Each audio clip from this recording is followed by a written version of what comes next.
வாசிக்க கேட்போம். மத்தேயு 24வது அதிகாரம், மத்தேயு 24வது அதிகாரம் 37வது வசனத்தை ஒரு விசை வாசிக்க கேட்போம்.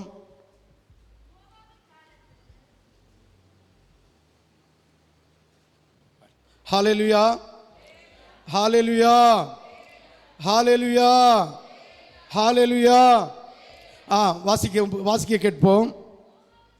நோவாவின் காலத்தில் எப்படி நடந்ததோ அப்படியே மனுஷகுமாரனுடைய காலத்திலும் நடக்கும். ஹல்லேலூயா. நான் பிரசங்கம் பண்ணாமல் உங்களுக்கு ஒரு குட்டி கதையை சொல்லி தந்தது போல சொல்லித்தாரேன். ஆமேன். ஹல்லேலூயா. ஒரு கதை, யாருக்கெல்லாம் கதை விருப்பம்? ஆதி ஆகமத்திலிருந்து வெளிப்படுத்தினது வரைக்கும் ஒரு சின்ன கதையாக உங்களோடு பகிர்ந்து கொள்ள ஆண்டவராகிய இயேசு கிறிஸ்துவின் நாமத்தினால நான் ஆசிக்கிறேன். ஆமேன். இந்த வசனங்களை நம்ம கேட்டிருப்போம், செய்தியை கேட்டிருப்போம். ஆகிலும் ஆண்டவர் இன்று நம்மோடு எதை பேச வேண்டுமோ அதை பேசுவாராக. ஹல்லேலூயா. ஆதியில் தேவன் இருந்தார். அவர் மகிமை பொருந்தினவராய் இருந்தார். அவர் அன்பு நிறைந்தவராய் இருந்தார். இந்த உலகம் பூரா அவருடைய மகிமையிலே நிறைந்திருந்தது. ஏதேன் தோட்டத்தை போல. ஹல்லேலூயா. எதை போல? ஏதேன் தோட்டத்தை போல. அந்த தெய்வத்துக்கு பணிவிடை செய்வதற்காக, ஆராதனை செய்வதற்காக ஒரு கூட்டம், அதாவது கணங்கள், ஒரு சில கணங்கள் தேவ தூதர்களை ஏற்படுத்தினார். ஆமென். ஹல்லேலூயா, ஹல்லேலூயா. தேவ தூதர்களை ஏற்படுத்தினார். பிரதான தூதர்கள் ஒரு 3-4 பேரை ஏற்படுத்தினார். அந்த பிரதான தூதர்களுக்கு பணிவிடை செய்வதற்காக கோடான கோடி தூதர்களை அவர் ஏற்படுத்தி, அவர் மகிமை பொருந்தினவராய், அவ்வளவு மகத்துவம் நிறைந்தவராய், அவர் ஆராதனையில் பிரியப்படுகிற தேவனாய் இருந்து அந்த தூதர் கணங்களை ஆண்டவரை போற்றுகிறது, ஆண்டவரை பாடுகிறதை அவர் ஏற்றுக்கொண்டு மகிமையோடு உட்கார்ந்தார். ஹல்லேலூயா, ஹல்லேலூயா, ஹல்லேலூயா.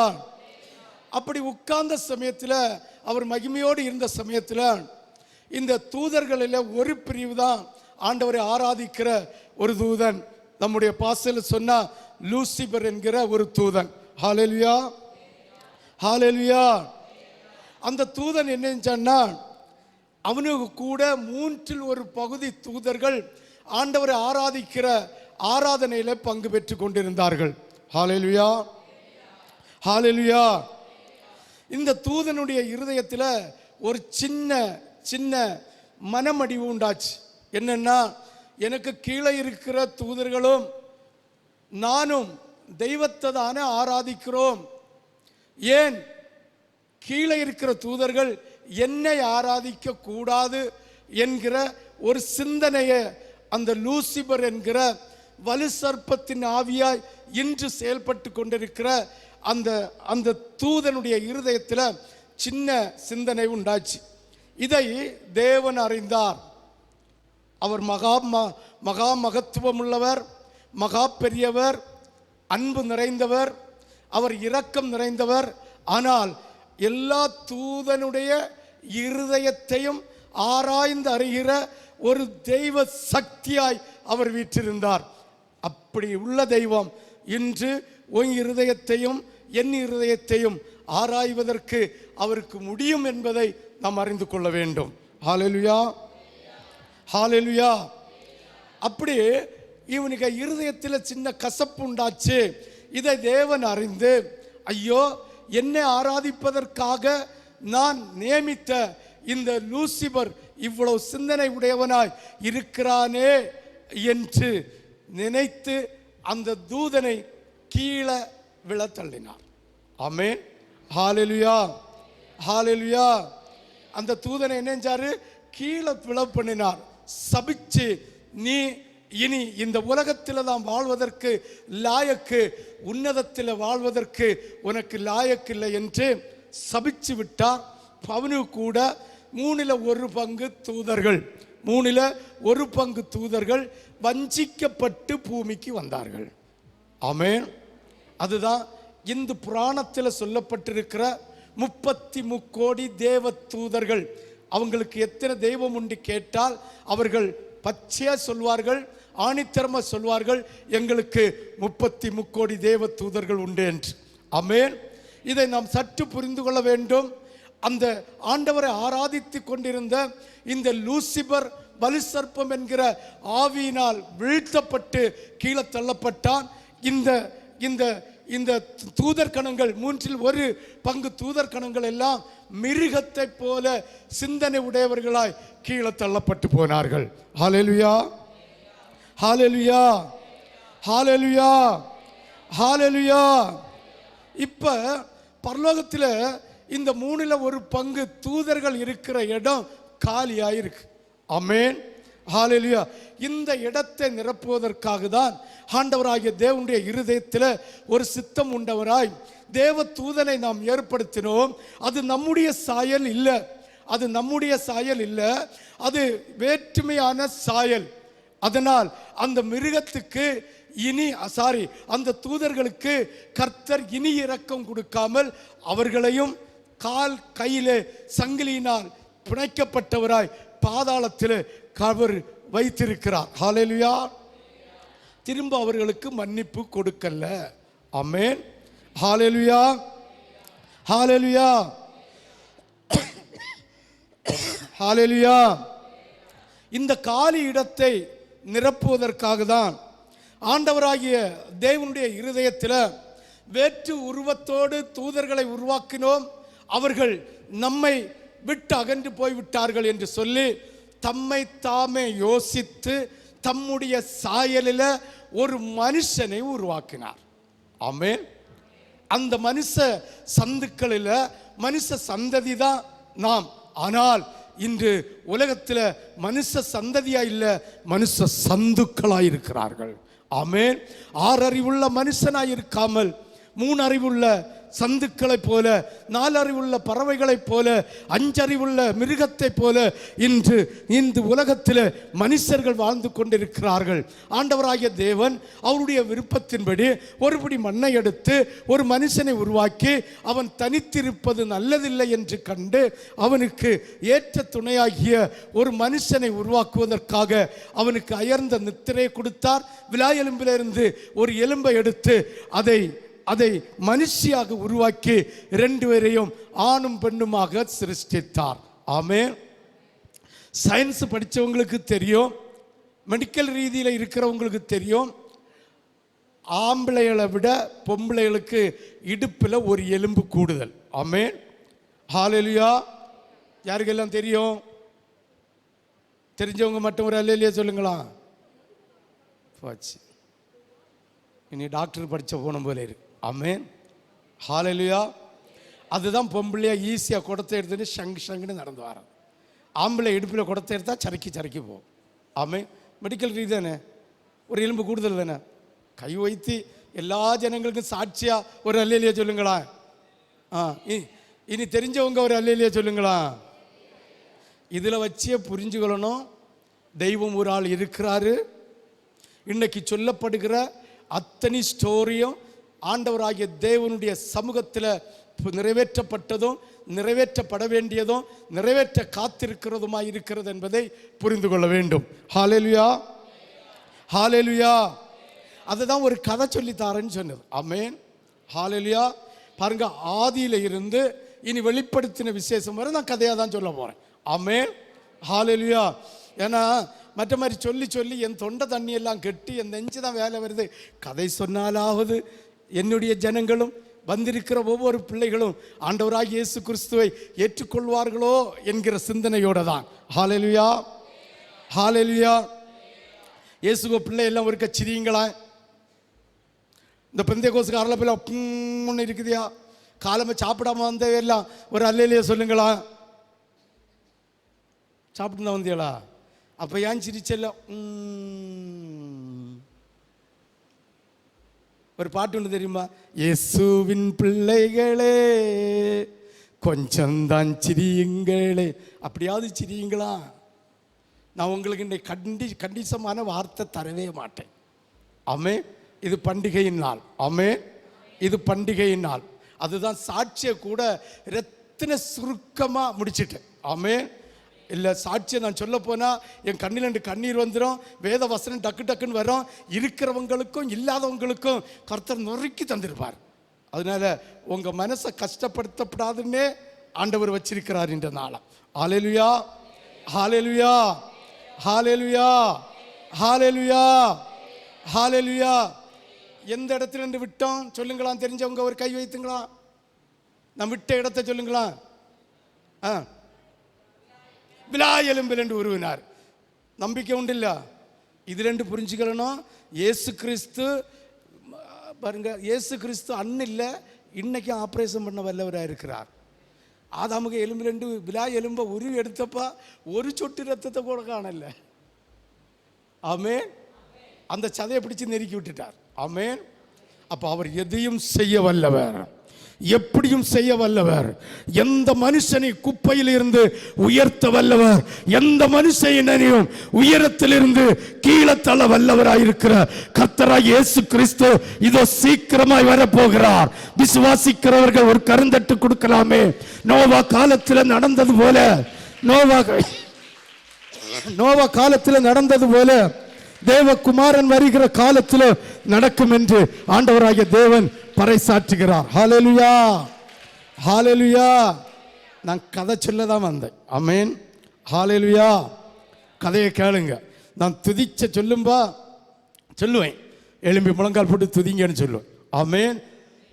நான் கதை சொல்ல வந்தேன். கதை. ஆமென், ஹல்லேலூயா, ஹல்லேலூயா, ஹல்லேலூயா, ஹல்லேலூயா. இப்ப ஆணும் பெண்ணுமாக சிருஷ்டித்தார். இவங்க தங்கி தாம்பாரம் செய்வதற்கு, வாழ்வதற்கு, இல்லை இவங்களுக்கு சாப்பிடுவதற்கு ஒரு இடம் வேணுமா வேண்டாமா? சத்தமா பதில் சொல்லுங்க. வேணுமா வேண்டாமா? ஆண்டவராக இயேசு பார்த்தாரு. ஐயோ, எனக்கு பிள்ளைகள் முத என்னுடைய சாயல்ல. ஆமேன், ஆமேன். இயேசுவை பார்க்காதவர்கள் கண்ணாடியில போய் நின்று சிரிச்சிட்டு பாருங்க, இயேசுவை தெரியும். சிரிச்சாம பாருங்க, பிசாசு தெரியும். ஆமென். அப்ப நீங்க தான் பிசாசு, நீங்க தான் இயேசுக்கு பிள்ளையா? ஹல்லேலூயா, ஹல்லேலூயா. நீங்க இயேசுக்கு பிள்ளைகளா, பிசாசுக்கு பிள்ளைகளா? அப்ப ஒரு கை தட்டு கொடுங்களா. பாத்தீங்களா? ஹல்லேலூயா. இங்க 2-3 பேர் பிசாசுக்கு பிள்ளைகளா இருக்கணும். இயேசுக்கு பிள்ளைகளா, பிசாசுக்கு பிள்ளைகளா? இயேசுக்கு பிள்ளையெல்லாம் ஒரு கை தட்டு. ஆம்பளை மட்டும். இயேசுக்கு பிள்ளையெல்லாம் ஒரு கை தட்டு கொடுங்களா. ஹல்லேலூயா. இப்ப ஏதேன் என்கிற ஒரு தோட்டத்தை உண்டு பண்ணுகிறார். ஹல்லேலூயா. ஏதேன் என்கிற ஒரு தோட்டம், அருமையான தோட்டம். நம்ம செத்த பிறவைக்கு அங்கதான் வாழ போறோம். ஆமென், ஹல்லேலூயா. அது எங்க இருக்குன்னா பூமியில தான் இருக்கு. 1000 வருஷ அரசாட்சியில் ஏதேன் தோட்டம் எப்படி இருந்ததோ அப்படிதான் இருக்க போறோம். ஆமென், ஆமென், ஹல்லேலூயா. உண்மையா சொல்றேன், ஆண்டவருக்கு பொதுவாக சொல்றேன். வசனத்தை விட்டு நான் ஒரு பாயிண்ட் கூட வெளியில போக மாட்டேன். ஆமென். எல்லாம் வசனத்தை தான் சொல்லிட்டு இருக்கிறேன். ஒவ்வொரு வசனமா எடுத்தா சாயங்காலம் 4 மணி ஆயிரும். அதனால தான் கதை சொல்ல போறேன்.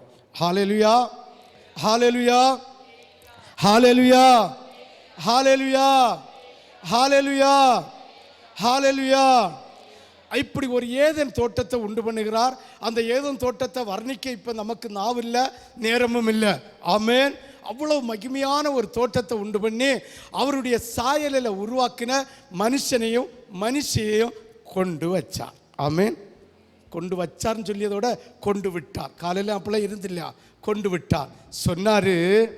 சொன்னாரு எனக்கு மக்களே, என்னுடைய சாயலில் இருக்க பிள்ளைகளே, நான் உங்கள்கிட்ட டெய்லி வந்து பேசணும், டெய்லி வரணும், உங்கள்கிட்ட பேசணும், உங்கள்கிட்ட கதை பேசணும், உங்கள்கிட்ட சிரிச்சணும், உங்களோடு நான் உறவாடணும்னு சொன்னார். சரி. அவங்க என்ன சொல்லுவாங்க? சரி பாஸ்டர், இல்லை சரி ஐயரே, சரி அப்பா, ஏதாவது ஒன்று சொல்லுவாங்களா சொல்ல மாட்டாங்களா? சொல்லுவாங்க. அதனால சொன்னார், 2 கட்டளையும் நான் தருவேன், இதை ஏற்றுக்கொள்ளலாம். எத்தனை கட்டளை தருவேன்? 2 கட்டளை. 2 என்ன 3 4? சத்தமாக சொல்லுங்களா?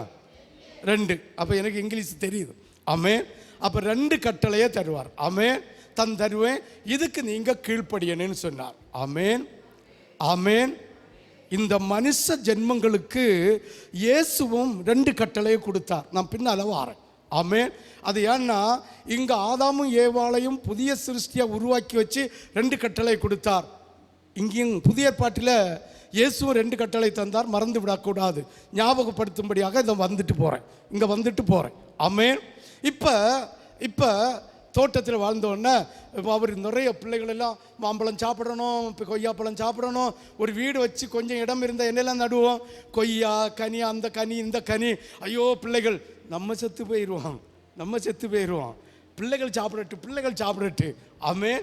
இதே போல் தான் இயேசுவும் உலகத்தில் எல்லா கனியும் நான் பயிர்வேன் பிள்ளைகள் சாப்பிடட்டுன்னு அழகா சாப்பிட அதுக்கு ஒரு காரியத்தை எல்லாம் செய்து வச்சுட்டு போயிருக்கிறார். அது 2வது பார்ப்போம். ஆமென். இப்போ இந்த பிள்ளைகள் நல்லா சாப்பிடுவதற்கு எல்லா வகையான கனியும் நட்டு வச்சு 2 பிரத்யேகமான கனியை நட்டார். தோட்டத்தின் நடுவில் நன்மை தீமை அறியத்தக்க விருட்சத்தின் கனி 1, 2வது ஜீவ விருட்சத்தின் போகிற கனி 1. ஆமென்.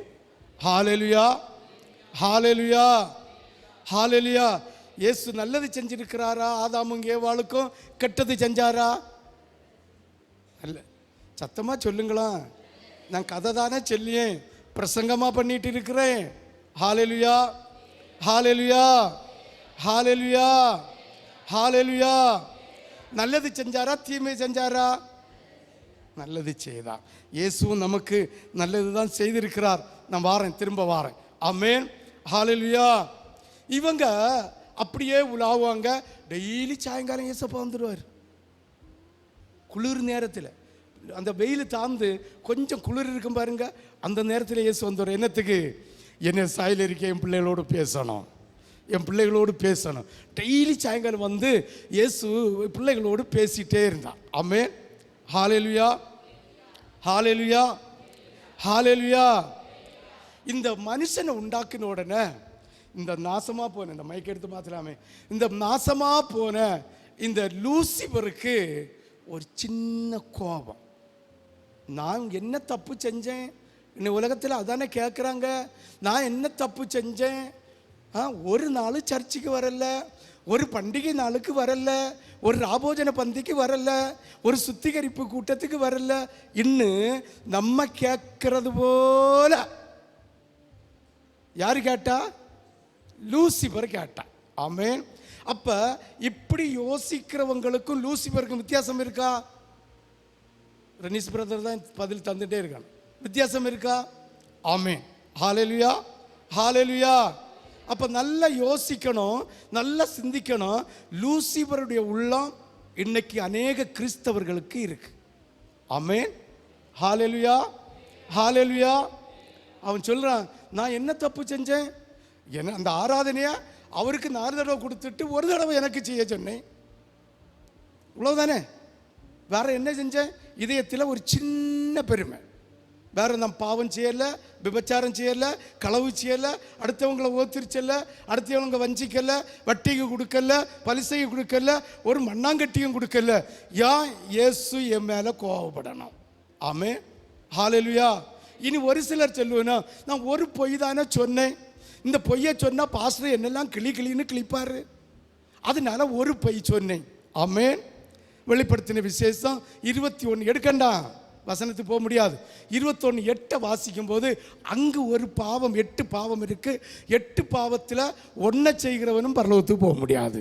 அந்த 8வது பாவம் தான் பொய்.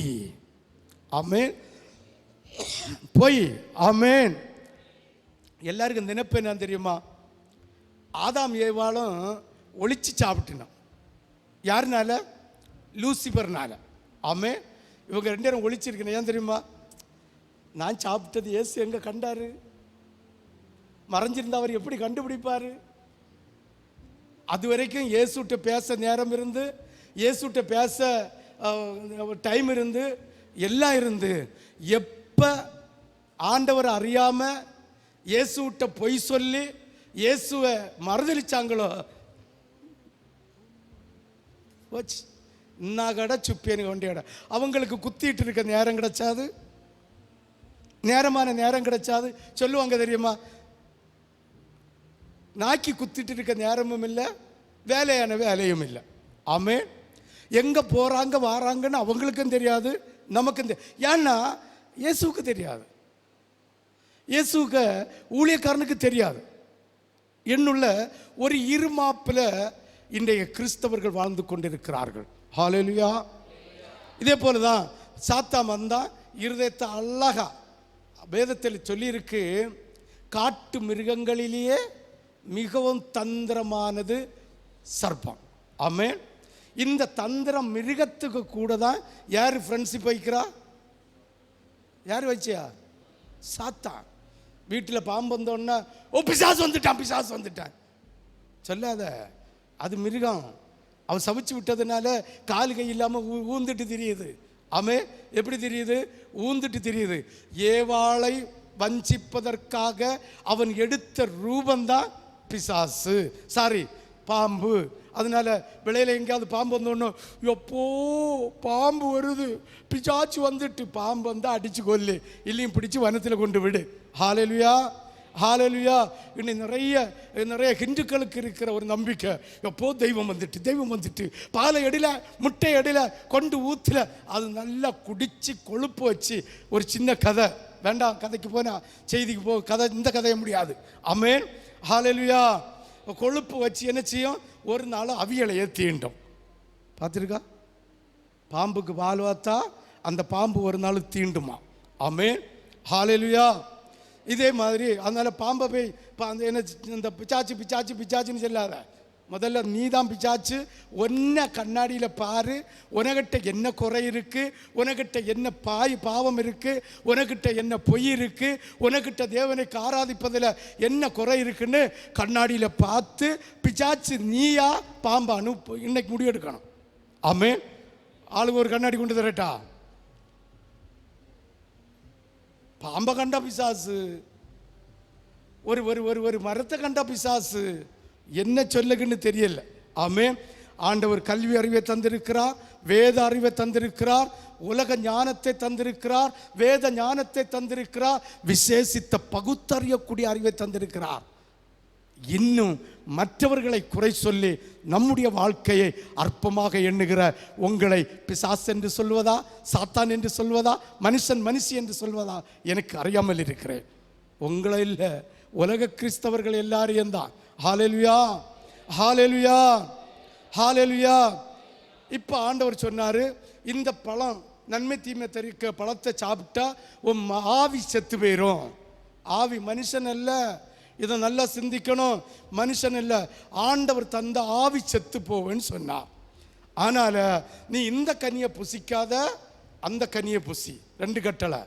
ஜீவ விருட்சத்தின் கனியை புசி, அப்போது நீ ஒரு நாளும் மரணம் அடைய மாட்டாய்.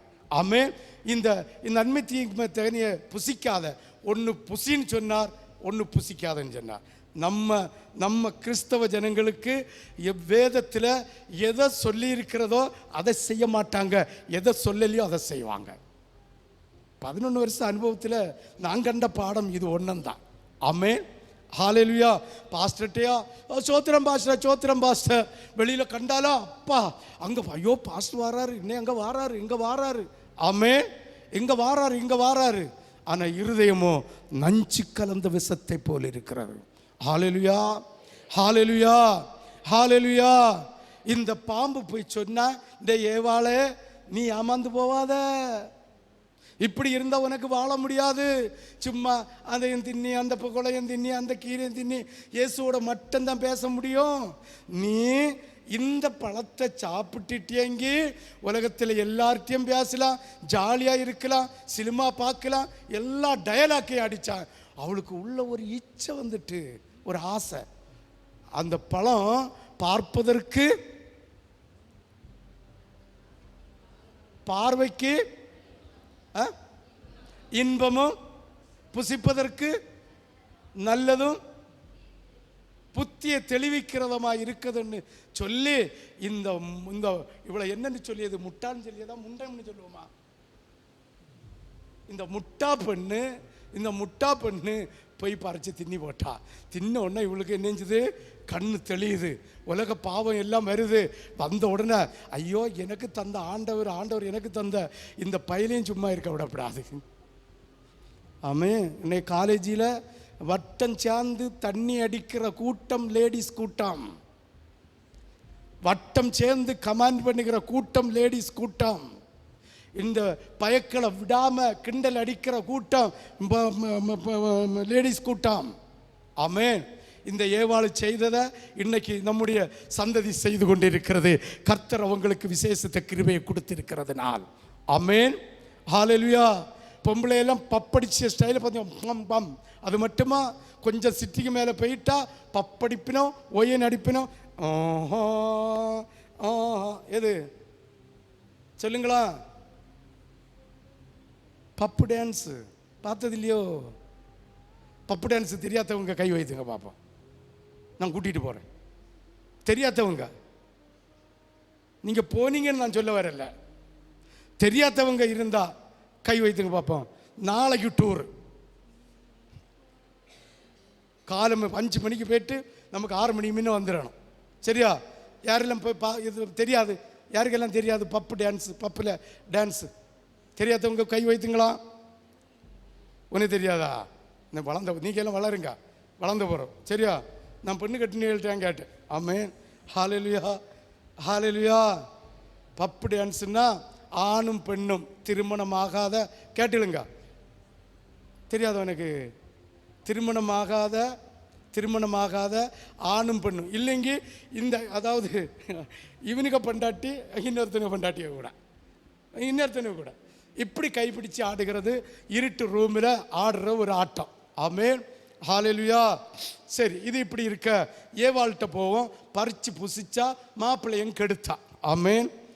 ஹல்லேலூயா. இன்னைக்கு நிறைய வீட்டுகளில், கிறிஸ்தவ வீட்டுகளில் மாப்பிள்ளை மனம் திரும்பாமல் இருக்கிறான். ஆமென். ஹல்லேலூயா. அதே மாதிரி பொம்பளை மனம் திரும்பாமல் இருக்கணும். அப்போ ஏவாளும் இருக்கிறா, ஆதாமும் இருக்கிறா. ஆமென். ஹல்லேலூயா, ஹல்லேலூயா. யாருக்கெல்லாம் விளங்குது? நான் சொல்லிய கதை யாருக்கெல்லாம் புரியுது? கதை புரியுதா புரியலையா? புரிஞ்சவங்க ஒரு அல்லையா சொல்லுங்களா? இல்லை, நான் ரிப்பீட் வரேன், பிரச்சனை இல்லை, ரிப்பீட் வரணுமா? புரிஞ்சா? அங்கே பேக்கில் இருக்கிறவங்களுக்கு எல்லாம் புரிஞ்சதா கதை? கையை வசதி ஒரு அல்லையா சொல்லுங்களா? சரி. ஹல்லேலூயா. நம்ம கனக பைதனா, நன்றி வணக்கம். ஹல்லேலூயா, ஹல்லேலூயா. நம்ம இயேசு நல்லவர். ஆமென் சொல்லலாமே. திரும்பி பார்க்க புறமண்டையில் அடிபடும். ஆமென். ஹல்லேலூயா. நம்ம இயேசு நல்லவர். ஆமென் சொல்லலாமே. இப்போ 2 பேரும் தின்னிச்சினோம். இயேசு பார்த்தாரா? இயேசு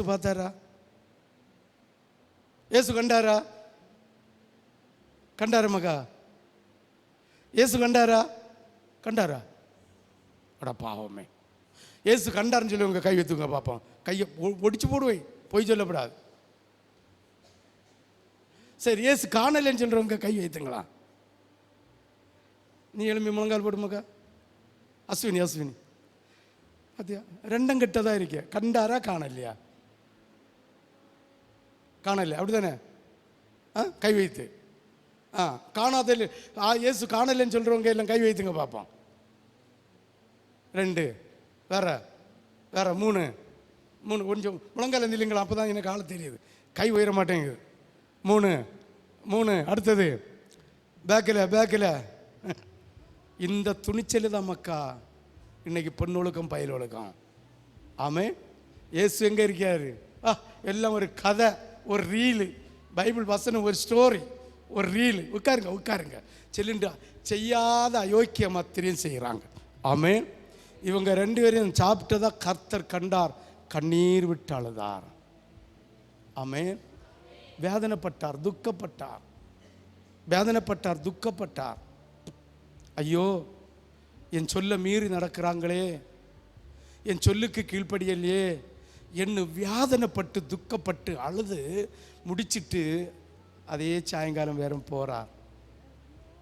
ஆதாமே எங்கே இருக்கிறார்? நீங்க தோட்டத்தில் வந்ததை கண்டு ஒளிச்சு தான் இருக்கிற மரத்துக்கு முடியல. ஆமென். ஆண்டவர் காணாதது போல கேட்காத போல தான் நம்மகிட்ட பேசுவார். ஆமென். ஹல்லேலூயா, ஹல்லேலூயா, ஹல்லேலூயா. யாராவது ஒரு பொய் சொன்னா, அப்படியா, இல்லையே, இப்படி இல்லை, இப்படியா, இப்படியா எண்ணி சொல்லி கடைசியில் தூக்கு கயிறில் கொண்டு நிறுத்துறது போல கர்த்தர் கொண்டு நிறுத்துவார். ஆமென். ஹல்லேலூயா. யாருக்கெல்லாம் விளங்குச்சு?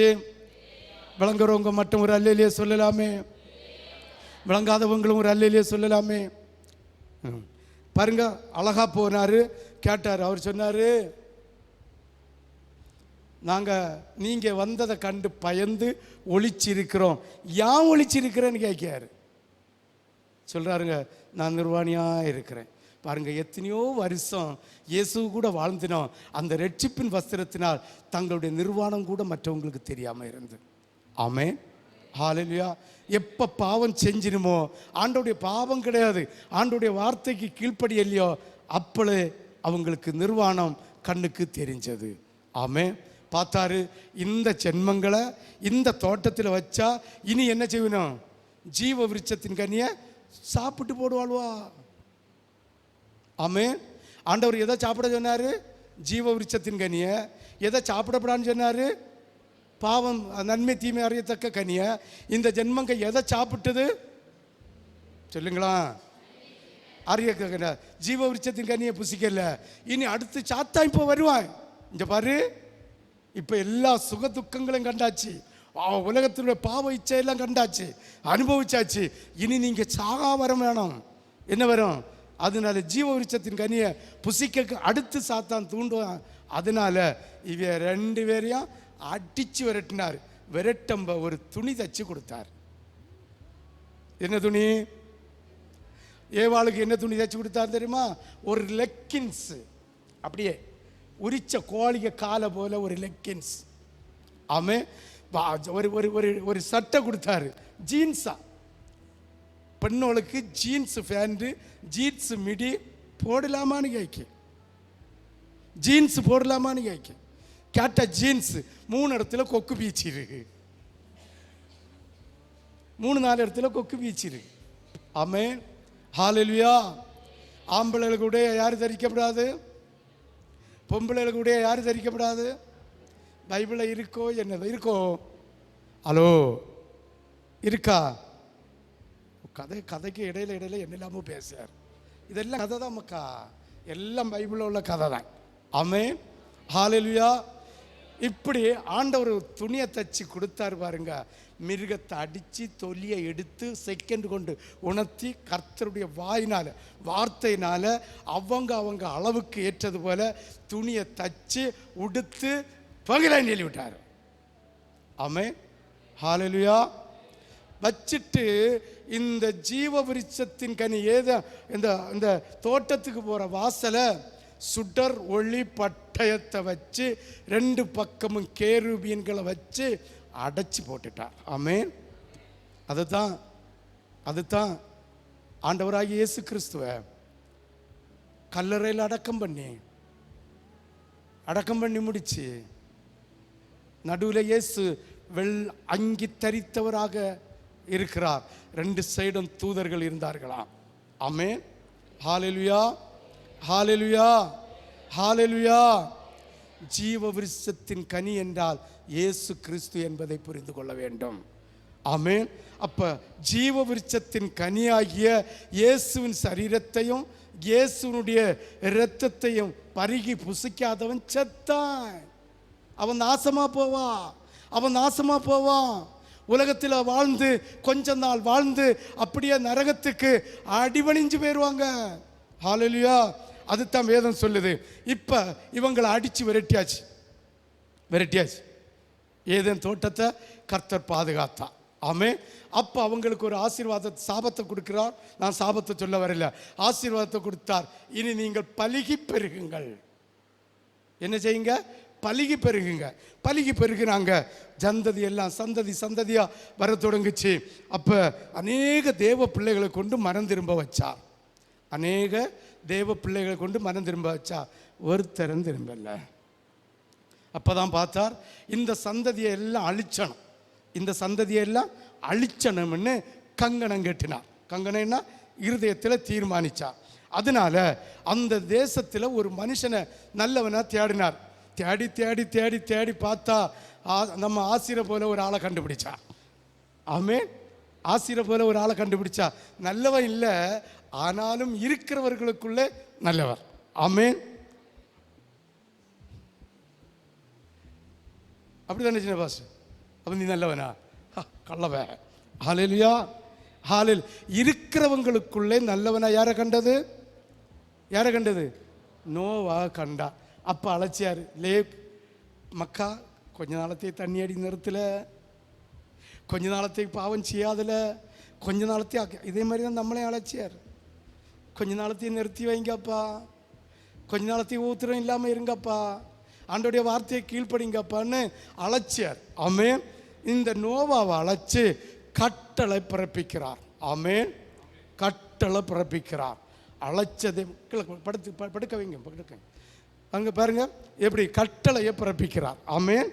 கட்டளை பிறப்பிச்ச உடனே நோவா, சரி நான் போகிறேன், சரி இதை செய்ய நான் போகிறேன், ஆண்டவரே நான் போகிறேன், உம்முடைய வார்த்தையை நான் விசுவாசிக்கிறேன் என்று சொல்லி கர்த்தருடைய அபிஷேகத்தை பெற்று, கர்த்தருடைய வார்த்தையை பெற்று, கர்த்தருடைய கட்டளையை பெற்று, கர்த்தருடைய உபதேசத்தை பெற்று கிட்டத்தட்ட 120 வருஷம் பிரசங்கம் பண்ணினான்.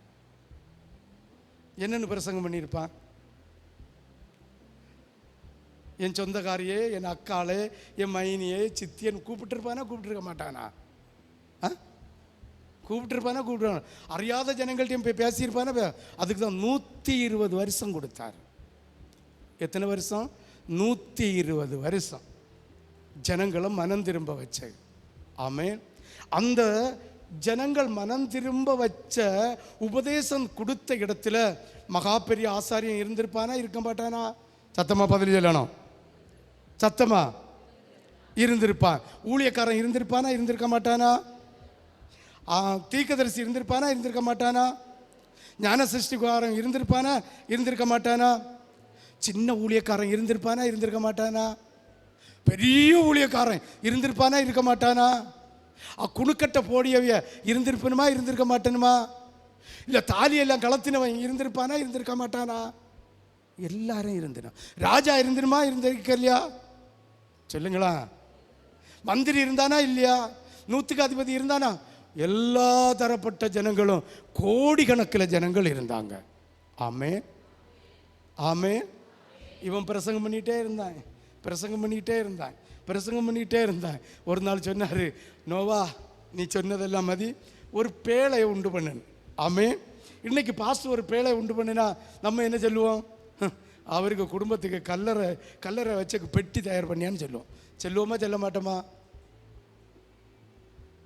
அந்த பேழை தான் சபை, அந்த பேழை தான் சபை, அந்த பேழை தான் சபை. இந்த சபை தான் பரலோக ராஜ்யத்துக்கு அதாவது அந்த சாட்சியாக இருக்கிறது. ஹல்லேலூயா. பாருங்க, அவன் பிரசங்கம் பண்ணினதை ஒருத்தன் கூட கேட்கல, ஒரு பய கூட கேட்கல. இவன் பிரசங்கம் பண்ணினது நிமித்தம் அவனுடைய குடும்பத்தை நினைச்சது பாதுகாக்கப்பட்டது. ஆமே. உன் குடும்பம் பாதுகாக்கப்படணும்னா நீ ஆண்டவருக்கு ஆத்மாதாயம் செய்யணும். ஆமே. நீ நல்லவளோ கெட்டவனோ அதெல்லாம் 2வது பட்சம். ஆண்டவருக்கு ஆத்மாதாயம் செய்யணும். ஆத்மாதாயம் செய்யாத ஆத்மா அறுப்புண்டு போகும்னு வேதத்தில் சொல்லப்பட்டிருக்கிறது. ஹல்லேலூயா. இப்போ பேழை உண்டு பண்ணினா நிறைய சொல்லலாம், வேண்டாம். வேலையை உண்டு பண்ணியாச்சு. ஆதாம் ஏவாளா நோவாவை பார்த்து சொன்னார், நோவா போதும், உனக்கு பிரசங்கம் எல்லாம் மதி, நான் எனக்கு இஷ்டப்பட்டு உனக்கு ஜனங்களுக்கு தான் இஷ்டப்படலை என்று சொல்லி விழித்து பேழைக்குள்ளே கொண்டு போட்டு பூட்டிட்டார். பாருங்க, வெள்ளப்பிரளயம் வந்தது. பூமியின் நீரூற்று கண்கள் அத்தனையும் திறந்து, வானத்தின் மதல்கள் அத்தனையும் திறந்து, வானத்து மதல்கள் அத்தனையும் திறந்து. ஹல்லேலூயா. ஹல்லேலூயா. செகண்ட் கொண்டு வெள்ளம் யார தொடங்கியாச்சு. ஆமென். இதை பிரசங்கம் கேட்ட ஒருத்தங்க கூட நினைச்சு பார்க்கல. ஆமென். ஒருத்தன் கூட என்ன செய்யல, நினைச்சு பார்க்கல. அப்படியே பூமி பூரா தண்ணி நிறைஞ்சி, பூமி பூரா தண்ணி நிறைஞ்சி அத்தனையும் அழிவுக்கு உண்டாச்சு. ஆமென். ஹல்லேலூயா, ஹல்லேலூயா. இந்த 120 வருஷம் பிரசங்கம் பண்ணியும் அத்தனை பேரும் குடித்தார்கள், வெறித்தார்கள், உட்கார்ந்தார்கள், விளையாடினார்கள், அவர்கள் வியாபாரம் செய்தார்கள், காசு சம்பாதித்தார்கள், இல்லை ஏதோ ஒரு உலக காரியத்தை செய்து கொண்டிருந்தார்கள். ஒரு பய கூட, ஒரு தீர்க்கதரிசி கூட, ஒரு அப்போஸ்தலன் கூட, ஒரு ஞானசஷ்டி ஊழியக்காரன் கூட, ஒரு ராஜா கூட, ஒரு மந்திரி கூட வேலைக்குள்ள போகல. அத்தனையும் கர்த்தர் வாரி கொண்டு போயிட்டார். ஹல்லேலூயா, ஹல்லேலூயா, ஹல்லேலூயா. யாருக்கெல்லாம் விளங்குது? யாருக்கெல்லாம் விளங்குது? நம்மளும் மனம் திரும்பாட்டா சோத்திரம் பண்ணி பாடி துதிச்சு ஆடி அப்படியே எங்கே போயிடுவோம்? பாதாளத்துக்கு போயிடுவோம். ஆமென், ஹல்லேலூயா. இப்போ வெள்ளம் பிரளயம் வந்து வெள்ளம் தண்ணி வத்தியாச்சு, தண்ணி எல்லாம் வத்தியாச்சு. இதில் புறா விட்டது, காக்கா விட்டது, அதெல்லாம் இருக்கட்டு, இந்த வத்தியாச்சு. இப்போ ஆண்டவர் வராரு, நோவாவை ஞாபகம் கொடுத்தார். ஒரு பெருங்காற்றை வர சொன்னார், தண்ணியெல்லாம் வத்தியாச்சு. நோவாவை திறந்து வெளியில் விடியார். விட்டுட்டு சொன்னார், இனி நான் தண்ணினால் என்ன செய்ய மாட்டேன்? அழிக்க மாட்டேன். எப்படி அழிப்பேன்? நெருப்புனால அழிப்பேன். ஆனால் அழிவு உண்டு. அழிவில் வித்தியாசம். நோவா காலத்தில் தண்ணியில் அழியப்பட்டது, இந்த குமார வருகிற காலத்தில் அக்னினால் அழியப்படுது. ஆமென், ஹல்லேலூயா. யாருக்கெல்லாம் விளங்குது? யாருக்கெல்லாம் புரியுது? அதனால நீங்களும் போய் பலுகி பெருகுங்க. ஆமென். எப்படி பெருகுங்க? பலுகி பெருகுங்க. அவங்க மனைவிமாரோடு சேர்ந்தார்கள், பிள்ளையை பெற்று பிள்ளை பிள்ளை பிள்ளை பிள்ளை பிள்ளை பிள்ளை சந்ததி பெருகுது. ஆமென், ஹல்லேலூயா, ஹல்லேலூயா. திரும்ப மோசேயை விழிச்சாரு, யோசுவாவை பிடிச்சாரு, இன்னும் 11 நியாயாதிபதிகளை விழிச்சாரு. அப்படியே விழிச்சு விழிச்சு விழிச்சு விழிச்சு கொண்டு வந்து நல்வழிப்படுத்தினார். இந்த ஜென்மங்களை யாரை கொண்டு நல்வழிப்படுத்தினாலும் நல்வழிப்படவே இல்லை. ஆழ்ந்த கருத்தோடு யோசிக்க வேண்டிய ஒரு செய்தி. ஆமென், ஹல்லேலூயா. ஒருத்தனை மனம் திரும்பல. அது எப்படி வச்சாருன்னா, ஒவ்வொரு சந்ததி ஒவ்வொரு ஊழியக்காரனும் வருவான், ஒவ்வொரு உடன்படிக்கையை கொடுப்பாரு. ஆடை அடித்து அதுக்கு ரத்தத்தை தளிச்சா சாட்சி. ஆமென், ஹல்லேலூயா. மனம் திரும்பல. இப்போதான் தேவன் தானே யோசிக்கிறார். ஹல்லேலூயா, ஹல்லேலூயா, ஹல்லேலூயா, ஹல்லேலூயா, ஹல்லேலூயா, ஹல்லேலூயா, ஹல்லேலூயா, ஹல்லேலூயா, ஹல்லேலூயா. எப்படி அநேக ஜனங்களை கர்த்தர் தெரிந்து கொண்டு இந்த ஜனங்களுக்காக பரிதபித்து பரிதபித்து, ஐயோ என்னுடைய ஜனங்கள் அழிந்து போகிறார்களே, இன்னும் மனம் திரும்ப மாட்டார்களா என்று சொல்லி சிந்திக்கிறார். ஆண்டவருடைய ஆள் மனசில் சிந்திக்கப்பட்ட கருத்து தான் இயேசு நாமம் சிலுவையில் அறையப்படைய வேண்டியது. ஆமென். இந்த இயேசு எப்படி இருந்தார் தெரியுமா? யோவான் எழுதின சுவிசேஷம் 1வது அதிகாரம் 1-2 வேகமாக வாசிக்கணும். இங்கே தான் வாசிக்க. ஆதியிலே வார்த்தை இருந்தது, அந்த வார்த்தை தேவனிடத்தில் இருந்தது, அந்த வார்த்தை தேவனாய் இருந்தது, அவர் ஆதியிலே தேவனோடு இருந்தார், சகலமும் அவர் மூலமாக உண்டாயிற்று. 14வது வசனத்தை வாசி. அந்த வார்த்தை மாம்சமாகி கிருபையினாலும் சத்தியம் நிறைந்தவராய் நமக்குள்ள வாசம். அப்ப இயேசு எப்படி இருந்தாரு? வார்த்தையா இருந்தார். ஆமென். அவர் சிந்திக்கிறார், நம்ம வார்த்தையா இருக்கிறோம், நம்மளை யாரும் காணல. ஆதாம் என்கிற ஒருத்தன் பாவம் செஞ்சிட்டான், அந்த பாவத்துக்கு மிருகத்தை அடித்து பலி போட்டு கொண்டே இருக்கிறோம், ஒருவனும் மனம் திரும்பல. அதனால ஒரே ஜீவாதார பலியாய் நம்ம ஆகணும் என்று சொல்லிதான் அவர் இறங்கி வந்து மாம்சத்தோடு, அவர் மாம்ச சரீரத்தோடு வந்து எப்படி இருக்கிறார்? கிருபையினாலும் சத்தியத்தினாலும். இன்னைக்கு கிறிஸ்தவங்களுக்கு கிருபை வேணும், சத்தியம் வேண்டாம். உண்மையெல்லாம் சொல்கிறேன். ஒரு பொய் சொல்லலை. இன்னைக்கு ஜனங்களுக்கெல்லாம் என்ன வேணும்? கிருபை வேணும், சத்தியம் வேண்டாம். சத்தியம் பேசினா குழப்பம் வந்தாச்சு. சத்தியம் சொன்னா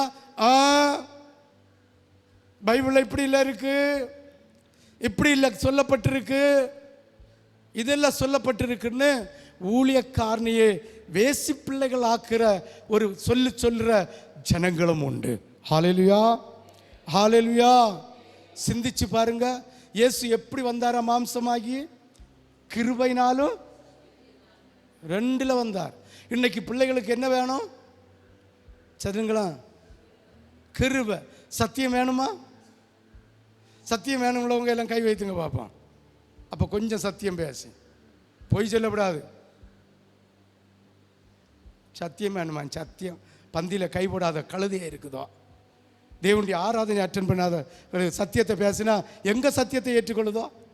வாய் எடுத்தா போய் தரிசனம் போய் எல்லாம் போய் வாய் போய். அவங்களுக்கு எல்லாம் கிருபை வேணும். கிருபை என்னத்துக்கு?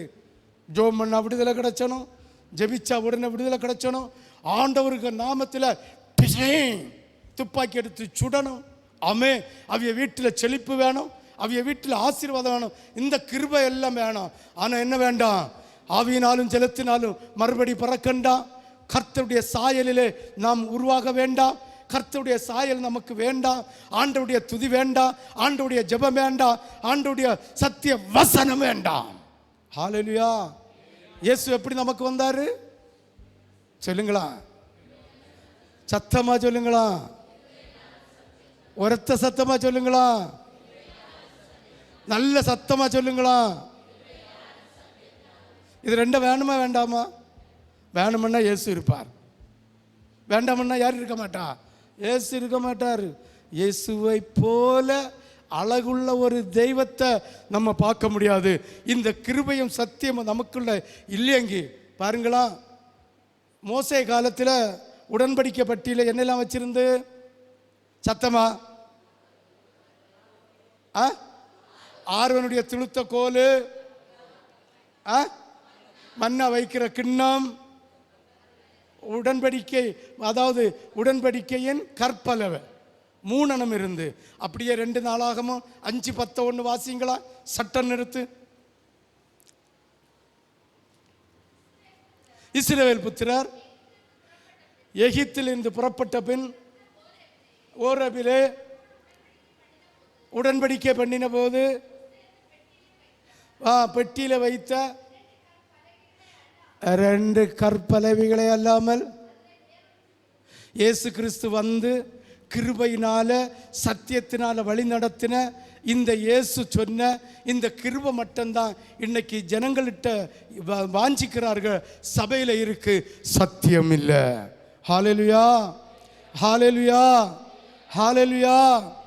இப்போ ஆண்டவர் தீர்மானித்த தீர்மானம், இந்த எல்லா ஜனங்களுக்காகவும் நான் என்ன செய்யணும்?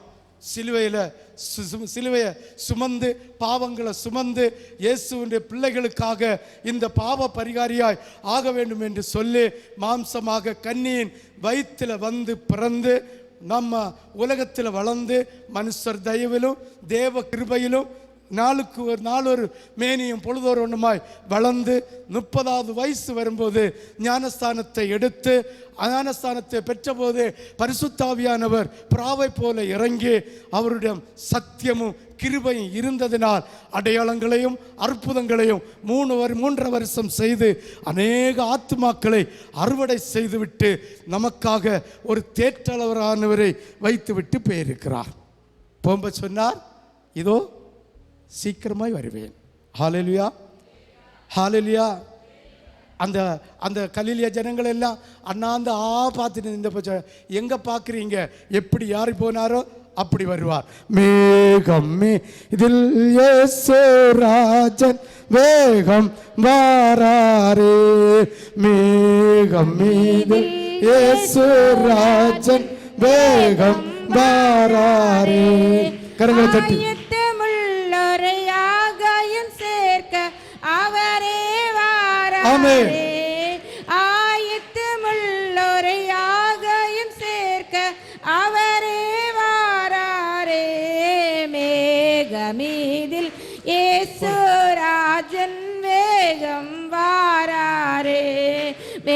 மேகமீதில் இயேசுராஜன் கரங்களை தட்டி. வேகம் வாராரே. ஆண்டவர் தாமே ஆர்ப்பரிப்போடு அவனியில் வாராரே. ஆண்டவர் தாமே ஆர்ப்பரிப்போடு அவனியில் வாராரே. மீண்டவரோ மேலோகமே செல்ல வேதினியை விடுவார். மீண்டவரோ மேலோகமே செல்ல வேதினியை விடுவார். மேகமீதில் இயேசுராஜன் வேகம் வாராரே. மேகமீதில் இயேசுராஜன் வேகம் வாராரே.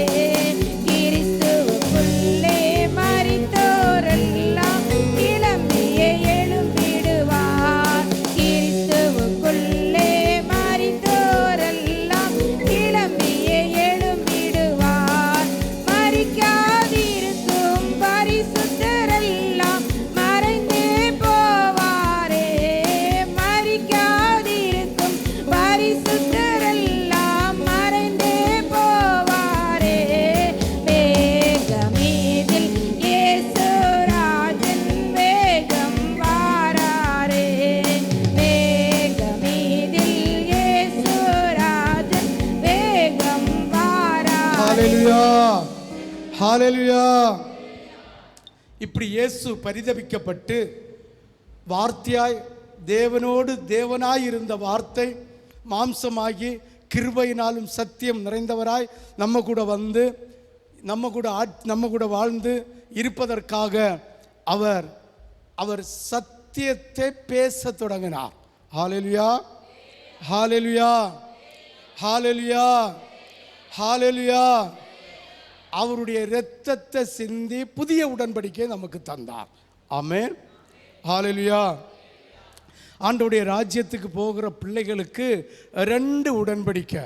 என்ன உடன்படிக்கை எல்லாம்? 1 திருமறை சத்தியத்திற்கும், 2 திருச்சபை பரலோக ராஜ்யத்திற்கும் கீழ்ப்படிவோம். திருமறை சத்தியம் பரலோக ராஜ்யம், அதாவது சபை திருச்சபை ஒழுங்குக்கும் ஜீவன் உள்ளவரை எப்படி சொல்லுங்களா? சொல்லுங்களா, சத்தமா சொல்லுங்களா? உயிர் உள்ளவரை கீழ்ப்படிய வேண்டும் என்கிற உடன்படிக்கையை தந்து அதற்கு அடையாளமாக இயேசு சிலுவையில் சிந்தப்பட்ட இரத்தத்தை தளித்தார். ஆமென். சிந்திச்சு பாருங்க தேவ மக்களே. அதிலிருந்தே சொல்லிட்டு வரேன். மோசே காலத்தில் அவன் பட்ட பாடு, யோசுவா காலம், 11 நியாயாதிபதிகள், அப்படியே சகரிய காலம் வரைக்கும் எத்தனையோ தீர்க்கதரிசிகளை கொண்டு அவர் அதம் பண்ணினார், வெட்டினார், குத்தினார், அழித்தார், தீக்கரையாக்கினார், எதையெல்லாமோ செய்தார். ஆனாலும் இன்றிருக்க கிறிஸ்தவங்களைப் போல வாய் திறந்தா பொய்யின் ஆவியில உழன்று கொண்டிருக்கிறார்கள். மனமந்த வாழ்க்கை வாழ்ந்து கொண்டிருக்கிறார்கள் இன்றைய கிறிஸ்தவர்கள்.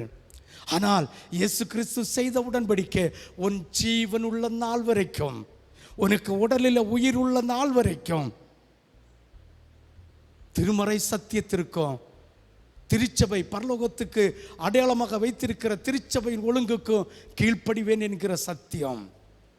இந்த உலகத்தில் எந்த மனுஷன் செய்கிறான்? எந்த மனுஷன் இதுக்கு கீழ்ப்படுகிறான்? நோவா காலம், அதுதான் வேதம் சொல்லுது, நோவா காலத்தில் நடந்தது போல நடக்கும். 120 வருஷம் பிரசங்கம் பண்ணினா ஒரு மனுஷனும் திரும்பல. அத்தனையும் பொய்யின் நாவு உடையவர்களாயிருந்து பொய்யினால் கனி கொடுக்கிறவர்களாய் அதமாகிறவர்களாய் இருந்தார்கள். கர்த்தராகிய தேவனுடைய வெள்ளம் பிரளயம் வந்து ஒருத்தனையும் பேழைக்குள்ள அனுமதிக்கல. ஒருத்தனையும் நாய நரிய குருவிய யானைய கரடிய சிங்கத்தை பாம்ப சப்ப சவர எல்லாம் பேழைக்குள்ள யாத்தினாரு. வார்த்தைக்கு கீழ்ப்படியாத ஒரு மனுஷனை கீழ் உள்ளயாத்தல்ல. அதே காலம்தான் வரப்போகுது. உனக்கு உலகம் வேணுமா, இயேசு வேணுமா, உலகம் வேணுமா? இயேசுனுடைய ஜீவன் வேணுமா? உலகம் வேணுமா? நித்திய ஜீவன் வேணுமா? உலகம் வேணுமா? சமாதானம் வேணுமா என்பதை சற்று சிந்தித்து பார்க்க வேண்டும். என்னை கேட்கிற தேவனுடைய பிள்ளையே, அவர் உனக்காக எவ்வளவு பாடுகளை ஏற்றுக்கொண்டார், எத்தனை சாட்டடியை ஏற்றுக்கொண்டார், குருசை சுமந்தார், கொல்கதா மலையில தவிழ்ந்து தவிழ்ந்து போனார், அவ்வளவு வேதனை, 3 ஆணியில சிலுவையில தொங்கினார், ரத்தம் பீறிட்டு பாய்ந்ததாம், உடம்பு பூரா உழுத நிலம் போல இருந்ததாம். என்னை கேட்கிற தேவனுடைய பிள்ளைகளே, என்னை கேட்கிற தேவனுடைய பிள்ளைகளே, நீங்கள் எங்கே போக போகிறீர்கள்? திருச்சபை ஒழுங்கு உங்களுக்கு இருக்கிறதா? திருமறை சத்தியம் உங்களுக்கு இருக்கிறதா? ஆண்டவராகிய தன் ஜீவனை தந்தல்லவா, தன் இரத்தத்தை தந்தல்லவா, தன்னுடைய சரீரம் கிழிக்கப்பட்டல்லவா இந்த உடன்படிக்கையை உனக்கு தந்தார். நோவா காலத்தில் ஒருத்தனும் உடன்படிக்கைக்கு கீழ்ப்படியாதது நிமித்தம் ஒருத்தனும் போகல. சிந்தித்து பார்க்கணும். நாய் போச்சு, பூச்சை போச்சு, பட்டி போச்சு, குத்த போச்சு, டாக்கு போச்சு, எல்லா மிருகமும் போச்சு. ஒரு மனுஷனும் போவல்ல. என்னை கேட்கிற தேவனுடைய பிள்ளைகளே, சற்று சிந்தித்து பாருங்கள், சற்று யோசித்து பாருங்கள். 1000 பிரசங்கிமார் இருக்கலாம், 1000 தீர்க்கதரிசி இருக்கலாம், 1000 அப்போஸ்தலர் இருக்கலாம். நோவா காலத்தில் கீழ்ப்படியாத ஜனங்கள் ஒரு தீர்க்கதரிசியும் போகல, ஒரு அப்போஸ்தலனும் போகல, ஒரு பன்னிக்குட்டி ஒரு மனுஷனும் போகல. பன்னிக்குட்டி போச்சு. தெரியுமா உங்களுக்கு? பிசாசு துரத்துவதற்கு இயேசு போன போது அந்த பிசாசு கேட்டுதான், எங்களை நீர் வைக்க மாட்டீரு தெரியும், அதனால இந்த பன்னி கூட்டத்துக்குள்ள என்ன அனுப்புன்னு சொன்னிச்சுதான். அப்போ உன் விருப்பப்படி போன்னு சொன்ன போன உடனே இந்த பன்னி எல்லாம் மேட்டுக்கு போய் சமுத்திரத்தில் விழுந்து தற்கொலை செஞ்சு செத்துதான். யோசித்து பார் தேவ பிள்ளைகளே. அந்த பன்னிக்கு கூட ஒரு நிமிஷம் பிசாசு கூட வாழ பிடிக்கல. நீ எத்தனை வருஷம் வாழ்ந்துட்டு இருக்கிற? ஆண்டி கிறிஸ்துவோடு தேவனுடைய வசனம் அல்லாத உபதேசத்தில், தேவனுடைய சத்தியம் அல்லாத உபதேசத்தில் இயேசு உனக்கு மாம்சமாகி வந்தது சத்தியத்திலும் கிருபையிலும் நிறைந்தவராயிருக்கும்படிதான். நீ எதை செய்து கொண்டிருக்கிற? என்னை கேட்கிற தேவனுடைய பிள்ளைகளே, சற்று யோசித்து பாருங்கள். நோவா காலத்தில் நடந்தது போல இன்னைக்கு நடக்கலையா? மத்தேயு 24 அதிகாரம் 1 அந்த வசனம் முடிய வாசித்து பாரு, 51 வசனம் முடிய வாசித்து பாரு. அதில் வாசிக்கும் போது தெரியும், தானியேலில் சொல்லப்பட்டிருக்கு, வெளிப்படுத்தின விசேஷத்தில் சொல்லப்பட்டிருக்கு, தெசலோனிக்கேயில் சொல்லப்பட்டிருக்கிறது. கடைசி காலத்தில் எப்படி இருக்கும் என்று. பெண் கொள்வார்கள், பெண் கொடுப்பார்கள், குடிப்பார்கள், வெறிப்பார்கள், உட்காருவார்கள், விளையாடுவார்கள், இயேசுடைய நாமத்தை புறம் தள்ளுவார்கள், இயேசுடைய சரீரம் இன்னதென்று அறியாமல் இருப்பார்கள், தேவனுடைய இரத்தத்தை குற்றப்படுத்துவார்கள், தேவனுடைய சரீரத்தை குற்றப்படுத்துவார்கள். தெரியுமா? இயேசுடைய இரத்தம் பலருக்காகவும் சிந்தப்பட்டது. அது சிந்தப்பட வேண்டிய இரத்தம், அது பத்திரப்படுத்த வேண்டிய இரத்தம் அல்ல, அது சிந்தப்பட வேண்டிய இரத்தம், ஜனங்களுக்காக சிந்தப்பட வேண்டிய இரத்தம். அதனாலதான் அவர் மாம்சமாகி நம்மோடு வந்திருக்கிறார். அவர் கிருபையினாலும் சத்தியம் நிறைந்தவராய் நம்மோடு வந்திருக்கிறார். நோவா காலத்தில் பெண் கொண்டார்கள், பெண் கொடுத்தார்கள், ஓரணை சேர்க்கை நடத்தார்கள், விக்கிரக ஆராதனைக்கு சாபத்தை செய்தார்கள். இன்னைக்கும் அன்பு தணிந்து போச்சு. அன்பு எங்க இருக்கு? தேடினா கிடைக்கல. சிநேகம் எங்க இருக்கு? தேடினா கிடைக்கல. அதே காலம்தான் வந்திருக்கு. நினைச்சு பாருங்க. 24வது வசனத்தை வாசிக்கும் போது அதில் இருக்கிற வேத வார்த்தையின்படி இன்று தேசத்தில் நடந்து கொண்டிருக்கிறது. கர்த்தர் வாரிக்கொண்டே போய் கொண்டிருக்கிறார். அக்கினி இறக்கி கொண்டிருக்கிறார். யுத்தத்தினால் வாரிக்கொண்டிருக்கிறார். பூமி அதிர்ச்சியினால் வாரிக்கொண்டிருக்கிறார். நிலநடுக்கத்தினால் வாரிக்கொண்டிருக்கிறார். கொள்ளை நோயினால் வாரிக்கொண்டிருக்கிறார். ஆனா இது உடனே வராது. இது வேதனையின் காலம். வேதனையை கூட்டி கூட்டி கூட்டி கடைசியில அவர் வருவார். எப்படி யாரு போனாரோ அப்படியே வருவார். தெரியுமா?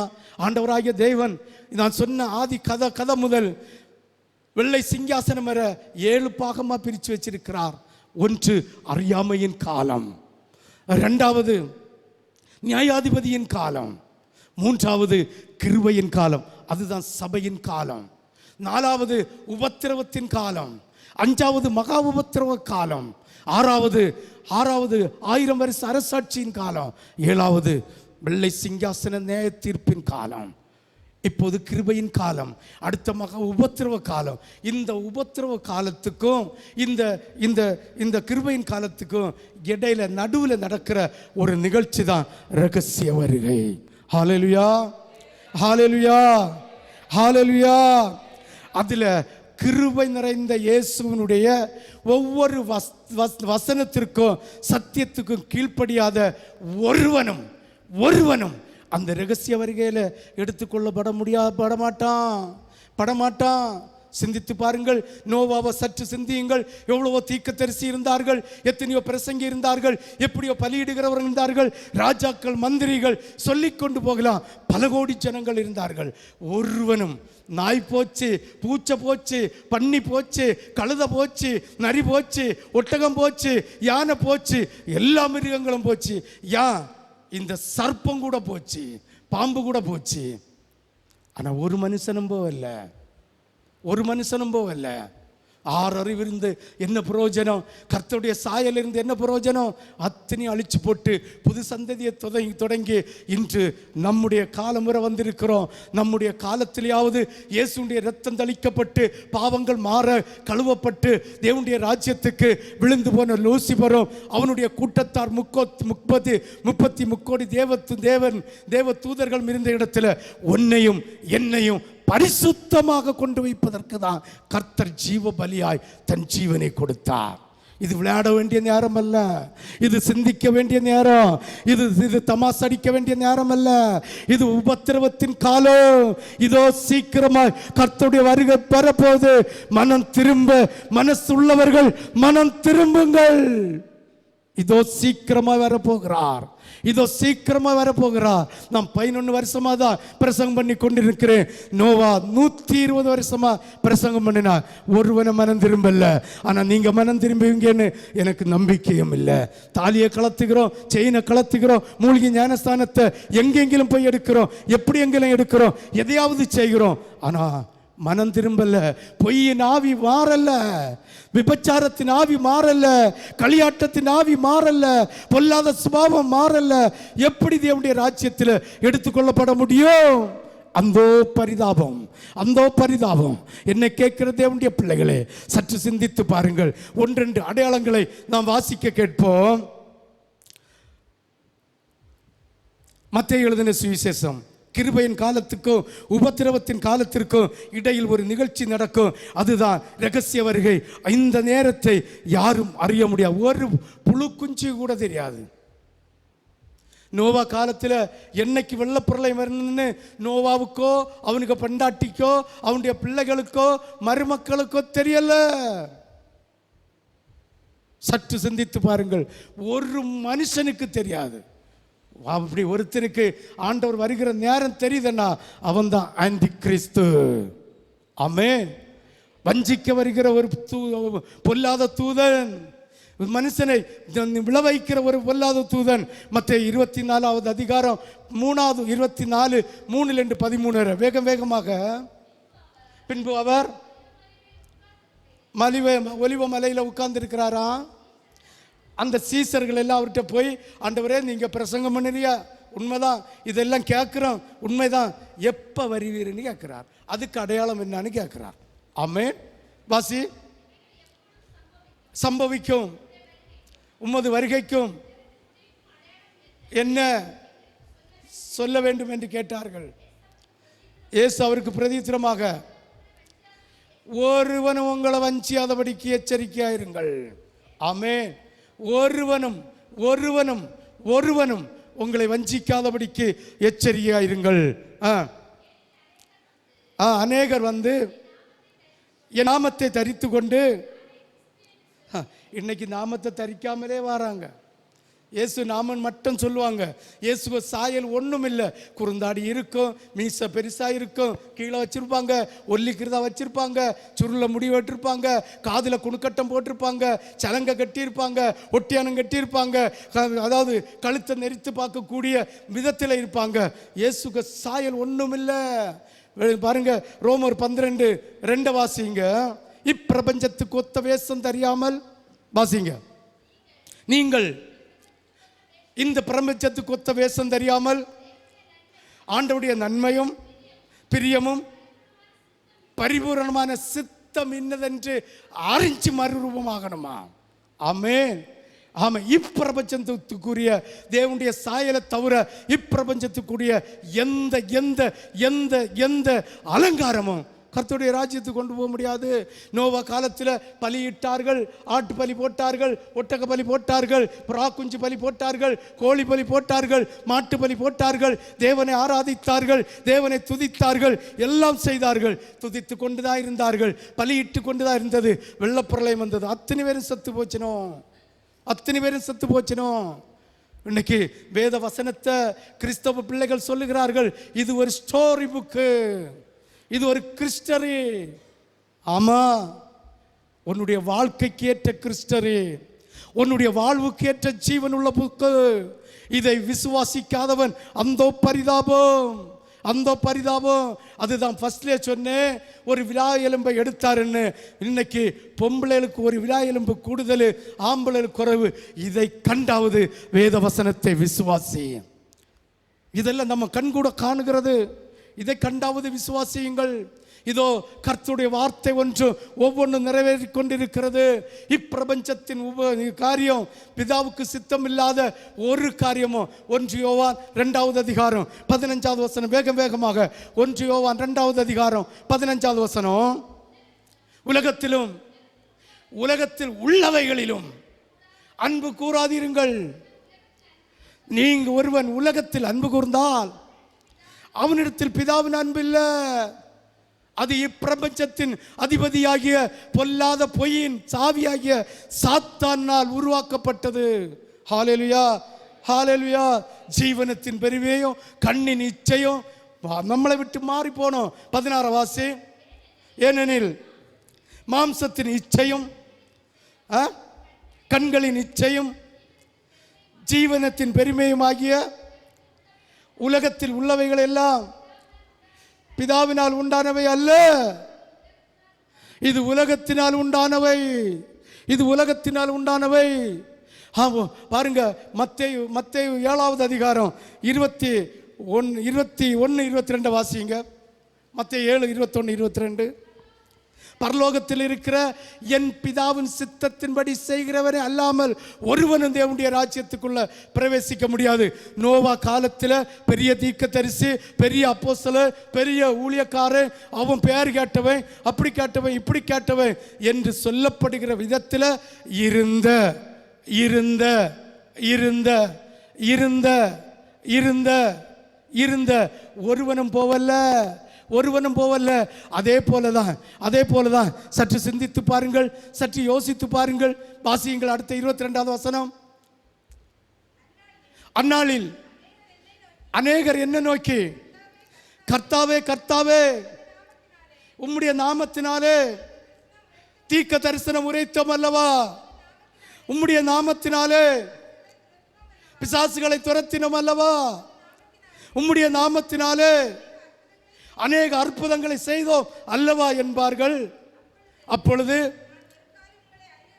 அவர் கூட சொல்வார், நோவா காலத்தில் மகா பலிபீடத்தில் பலி செலுத்தினவனோ, நோவா காலத்தில் இல்லை பலி செலுத்தினவனோ, நோவா காலத்தில் ஆண்டவரை துதிச்சவனோ ஆராதிச்சவனோ எப்படி போவல்லையோ, அதே போல ஆண்டவருக்கு சித்தமில்லாத, ஆண்டவருக்கு பிரியமில்லாத, ஆண்டவருக்கு உண்மையாக இருக்காத ஒருவனும் ஒருவனும் ஒருவனும் அவர் சொன்னார், ஒரு காலம் நான் உங்களை அறியேன், அக்கிரம செய்கைக்காரனே, பிசாசுக்கும் அவனுடைய தூதனுக்கு வைத்திருக்கிற இடத்துல போய் பங்கடைங்கான்னு கூட சொன்னார்.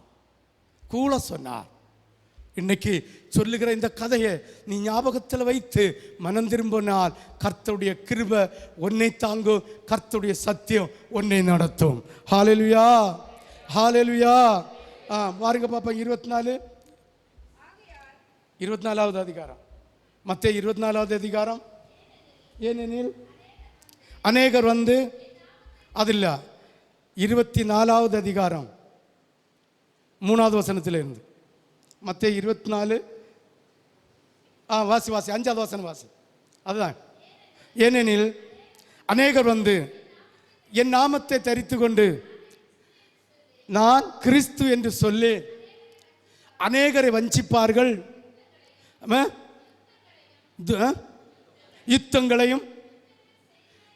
யுத்தங்களின் செய்திகளையும் கேள்விப்பட்டு கலங்காமல் எச்சரிக்கையாயிருங்கள். இவைகள் எல்லாம் சம்பவிக்க வேண்டியதுதான். உடனே முடிவு வராது. ஜனத்துக்கு விரோதமாய் ஜனமோ, ராஜ்யத்துக்கு விரோதமாய் ராஜ்யமோ எழும்பும். பஞ்சங்களும் கொள்ளை நோய்களும் பூமி அதிர்ச்சிகளும் பல இடங்களில் உண்டாகும். இவைகள் எல்லாம் வேதனைகளுக்கு ஆரம்பம். அப்பொழுது உங்களை உபத்திரவங்களுக்கு ஒப்பு கொடுத்து உங்களை கொலை செய்வார்கள். என் நாமத்தின் நிமித்தம் நீங்கள் சகல ஜனங்களிலும் பகைக்கப்படுவீர்கள். என்ன சந்தேகம்? இந்த 11 வருஷத்தில் ஆண்டவருடைய நன்மையை புசித்த, நன்மையை குடித்த, கையினால் இரத்தத்தையும் சரீரத்தையும் பருகின ஆண்டவரே என்று கூப்பிட்ட, ஐயோ எவ்வளவு தீமைகளை விரட்டி அடித்த இதே உங்க முன்னணிக்க ஊழியக்காரனை எவ்வளவோ பரிகாசம் அடித்தார்கள், பரிகாசம் அடித்துக் கொண்டிருந்தார்கள். இதெல்லாம் நடக்கும். ஆண்டவரை பின்பற்றினால் இதெல்லாம் நடக்கும். ஆனாலும் கர்த்தர் ஒருபோதும் கைவிட மாட்டார். இப்படிப்பட்ட காலம் வரும். 13வது வசனம் வரை வேகமாக வாசி பார்ப்போம். ஆ ஆ ஆ ஆ ஆ ஆ ஆ ஆ ஆ அநேகருடைய அன்பு தணிஞ்சு போவோம். முடிவு பரியந்தம் நிலைத்திருப்பவனே ரட்சிக்கப்படுவான். ஆண்டோடைய சமூகத்தில் ஆண்டோடைய கிருபையில் நிலைச்சு நின்று சத்தியத்தில் எவன் நிலைச்சு நிற்கானோ அவன்தான் தேவனுடைய ராஜ்யத்துக்கு போக முடியும். ஆமென். யாருக்கெல்லாம் விளங்குது? அடுத்து மத்தேயு 24:32-35 வரை வாசி. மத்தேயு 24:32-35 கற்றுக்கொள்ளுங்கள். ஆ ஆ அறிகிறீர்கள். ஆ ஆ ஆ ஆ வானமும் பூமியும் ஒளிந்து போகும், என் வார்த்தைகளோ ஒருபோதும் ஒளிந்து போகாது.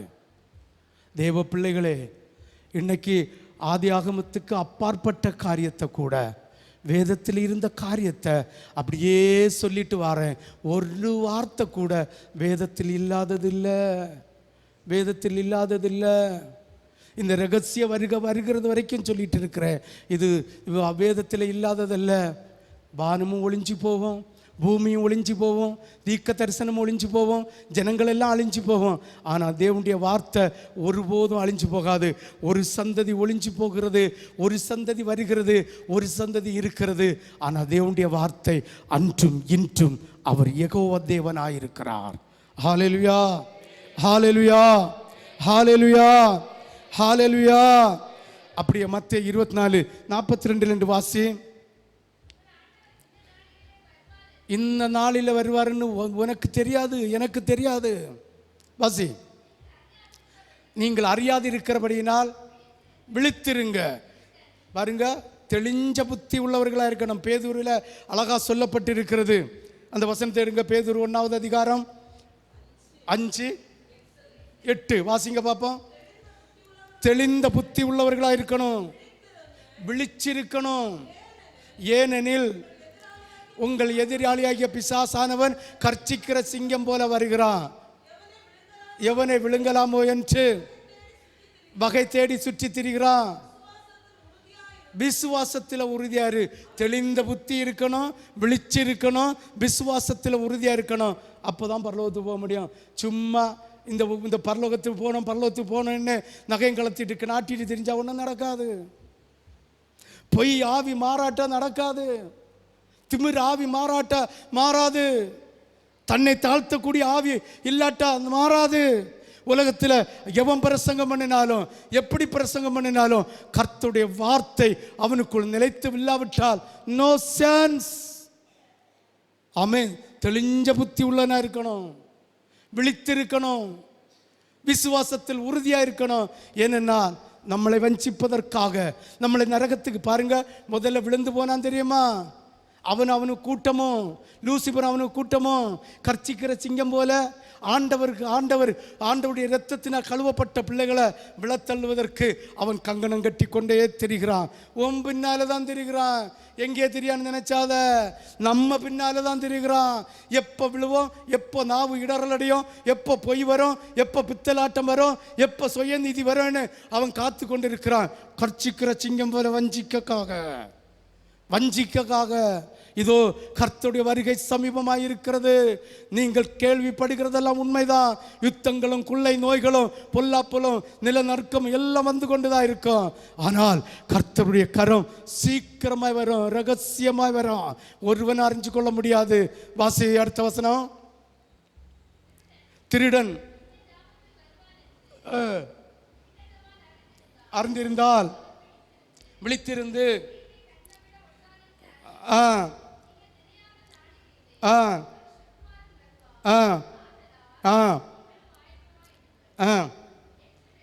எத்தனாவது வசனம்? 44 முடிஞ்சு 45 வாசி. ஏற்ற வழியிலே தன் வேலைக்காரருக்கு போஜனம் கொடுத்து அவர்களை விசாரிக்கும்படி எஜமான் வைத்த உண்மையும் விவேகம் உள்ள ஊழியக்காரன். இன்னும் சொல்றேன், விசுவாசிங்க. சும்மா ரட்சிக்கப்பட்டா போராது, ஞானஸ்தானம் எடுத்தால் போராது. ஆத்மா ஆதாயம் ஒவ்வொருத்தையும் செய்யணும்.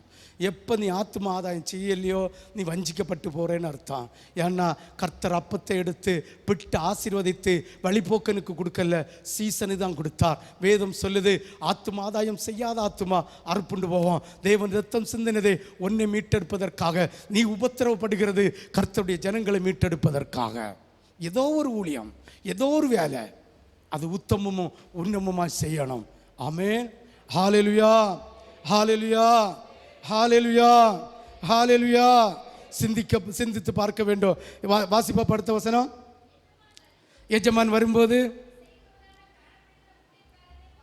பாக்கியவான், தன் ஆஸ்திகள் எல்லாவற்றின் மேலும் தன்னை விசாரணைக்காரராக வைப்பேன் என்று மெய்யாகவே உங்களுக்கு சொல்லுகிறேன். அந்த ஊழியக்காரனோ பொல்லாதவனாயிருந்து என் ஆண்டவன் வர நான் சொல்லும் நாள் செல்லும் என்று தன் உள்ளத்திலே சொல்லிக்கொண்டு. எப்படி ஆண்டவர் எங்கே பார்ப்பாரு? ஆதம் எவாளும் பழத்தை பூசிச்சு காத்தாரா? நம்ம என்ன செய்தாலும் ஒன்றும் இல்லை, எப்படி பேசினாலும் ஒன்றும் இல்லை, என்ன போய் பேசணும் ஒன்றும் இல்லை. கர்த்தர் கிறுக்கு பிடிச்சவர். கர்த்தர் ஊழியக்காரனும் பைத்தியக்காரன். அவனுக்கு ஒன்றும் தெரியாது. ராஜா வீட்டு மணி அறையில் பேசின சத்தத்தை எலிசாவுடைய காதில் போட்ட தேவன் உன் இருதயத்தில் சிந்திக்கிற சிந்தனையை ஊழியக்காரனுடைய இருதயத்தில் போட மாட்டானோ? அவ்வளோ அருகதைப்பட்டு போச்சோ? சிந்திங்க. இந்த திருச்சபை ஒரு மனுஷன் தொடங்கினதல்ல. மனுஷன் தொடங்கி இருந்தா இன்னைக்கு ஒரு 2000-3000 பேர் வந்திருப்பாங்க. இது கர்த்தர் தொடங்கி அவர் மணவாளனாய் வரும்போது மணவாட்டியாக நீ எதிர்கொண்டு போவதற்காக ஆயத்தப்படுத்துகிற ஒரு சபை. சிந்திச்சு பாருங்க, யோசித்து பாருங்க. இந்த இடத்துல நீ ஆண்டவருடைய சமூகத்தில் நீ நிலைத்து நிற்காவிட்டால் அந்தோ பரிதாபம், அந்தோ பரிதாபம், அந்தோ பரிதாபம், அந்தோ பரிதாபம். ஆமென். ஹல்லேலூயா. முந்தா நாள் தான் குழிவிலையில் என்று ஒரு பையன் ஃபோன் அடித்தான். பாஸ்டர், நீங்கள் நகை போடாமல் தரமாட்டீங்க, நகை போட்டு தருகிற ஃபுல் காஸ்பலில் ஒரு சர்ச்சு மணக்காவில் இருக்குது, அங்கே போய் எடுத்துட்டேன். எத்தனை ரூபாடா கொடுத்தேன்னு கேட்டேன். 5000 ரூபா கொடுத்தேன். நீ நல்லா இருமக்கான்னு சொல்லிவிட்டேன். 1.5 மணிக்கூர் பேசினேன். 1.5 மணிக்கூர் அவன்ட அழுதுட்டு ஃபோனை வச்சான். ஆமென். ஹல்லேலூயா. யாருக்கெல்லாம் விளங்குது? யாருக்கெல்லாம் புரியுது? புரிஞ்சவங்க மட்டும் ஒரு அல்லேலூயா சொல்லலாமே. ஹல்லேலூயா, ஹல்லேலூயா, ஹல்லேலூயா. அந்த ஊழியக்காரன் நினையாத நாளிலே, அறியாத நாளிகையிலே அவனுடைய எஜமான் வந்து அவனை கடினமாய் தண்டித்து மாயக்காரரோட அவனுக்கு பங்கை நியமிப்பான். அங்கே அழுகையும் பற்கடிப்பும் உண்டு. கொஞ்சத்தில் உண்மையாயிருந்தா அநேகத்தில் அதிகாரி ஆக்குவேன் என்று 2 கரத்தினால் ஒரு அரவணைக்கிற தேவன். இந்த ரகசிய வருகையில் கைவிட்டு விட்டு போனால் அது உனக்கு ஒரு பங்கு இல்லை. அடுத்து மகா உபத்திரவம் வரும், அடுத்து மகா உபத்திரவம் வரும். இந்த மகா உபத்திரவத்தில் இஸ்ரவேல் கோத்திரத்துக்கு 12 கோத்திரத்துக்கு ஒரு கோத்திரத்துக்கு 12,000 வச்சு 1,44,000 ஜனங்களை இரத்த சாட்சியாக மரிச்ச வைப்பார். ஒன்னே என்னே அல்ல, உனக்கு எனக்கும் அல்ல. ஏனென்றால் உனக்கும் எனக்கும் தேவனுடைய இரத்தம் சிந்தப்பட்டிருக்கு, இஸ்ரவேல் ஜனங்களுக்கு சிந்தப்படலை.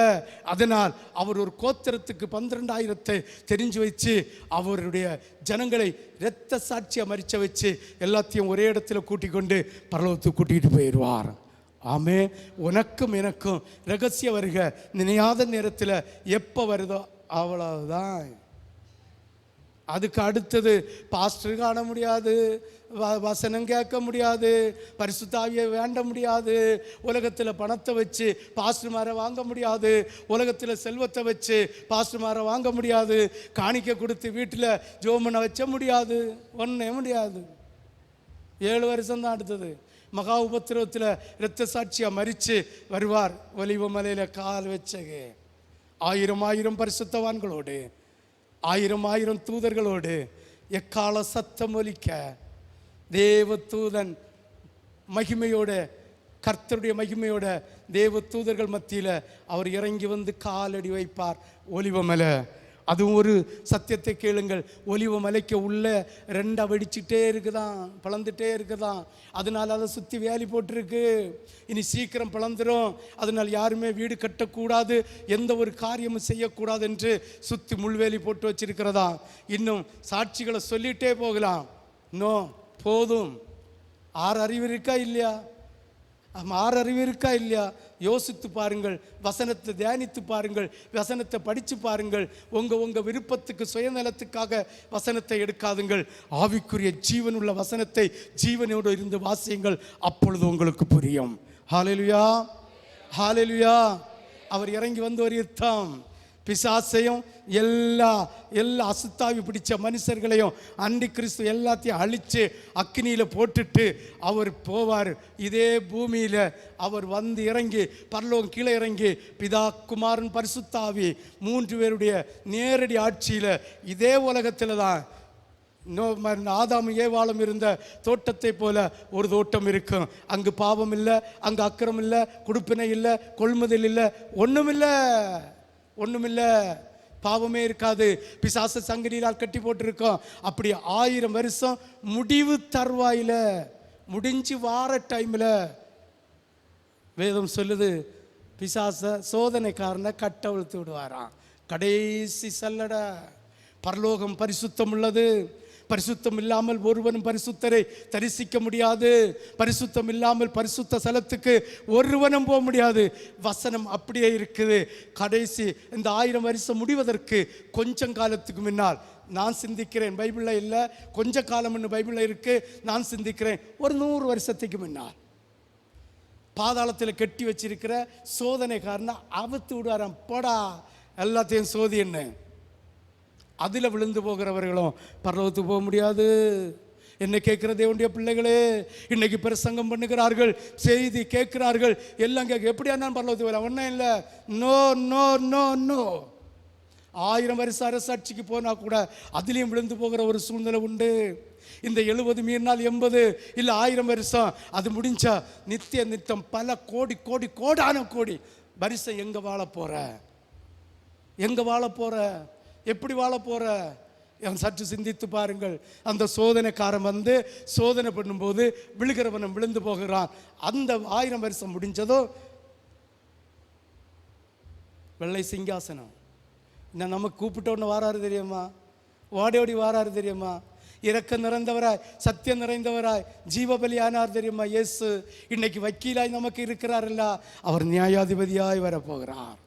வெள்ளை சிங்காசனத்தில் காலு மேலே காலை போட்டுட்டு அப்படி சம்முன்னு கோலை வச்சுட்டு ஒரு வார்த்தை பேச மாட்டார். அதான் வசனம் சொல்லுது, நான் உங்களை நியாயம் தீர்க்க வரவில்ல. உங்களை நியாயம் தீர்க்க ஒரு வார்த்தை பேச மாட்டார். ஜீவ புஸ்தகம், ஞாபக புஸ்தகம், சிறு புஸ்தகம், இந்த வேத புஸ்தகம் 4 புஸ்தகமும் வந்து நிற்கும் வெள்ளை சிங்காசனத்துக்கு முன்ன. நீ அப்படியே என்ன தவறுக்கு நரகத்துக்கு போறேன்னு உள்ள வசனம் உனக்கு முன்ன வந்து நிற்கும். அதன் வசனம் தான் உன்னை நியாயம் தீர்க்கும். ஆண்டவர் என்று சொல்லப்படுகிற ஒவ்வொரு வசனமும், இந்த உத்தரமும், இந்த கல்லு உனக்கு சாட்சி சொல்லும். வேத வசனம் சாட்சி சொல்லும். அந்த வசனம் தான் உன்னை நியாயம் தீர்க்கும். அப்படியே வந்து நிற்குமாம். வேதம் சொல்லுது, அந்த குற்ற உணர்வோடு நரகத்துக்கு அவனே போய் விழுந்துருவானாம். அங்கு போகும்போது வெள்ளாட்டு குட்டியை போல அதாவது செம்மறி ஆடை போல ஒரு வரிசை வெள்ளாடுகளை போல ஒரு வரிசை. வெள்ளாடுன்னா நல்ல காது நீளம், நல்ல அழகு, நல்ல கல்லறு, துள்ளி குதிச்சு அப்படியே ஓடிக்கொண்டிருக்கிற வெள்ளாடு ஒரு வரிசை. செம்மறி ஆடு பார்க்க சௌந்தரியம் இல்லை, அலங்கோலமாக இருக்கும், சௌந்தரியம் இல்லை, அழகு இல்லை. அது தலையை குறித்து போட்டிருக்கும். மேப்பன் என்ன சொன்னாலும் அதுக்கு கீழ்ப்படியும். இருமாப்பு வராது, தலையை துலுக்காது, காலை உதறாது, கையை உதறாது, ஆண்டோடைய வசனத்துக்கு கீழ்ப்படியும். அப்படிப்பட்டவங்க தான் செம்மறி ஆடு போல இருப்பாங்க. அவர் சொல்லுகிறார், நான் பசியாக இருந்தேன், எனக்கு ஆகாரம் தந்தார்கள்.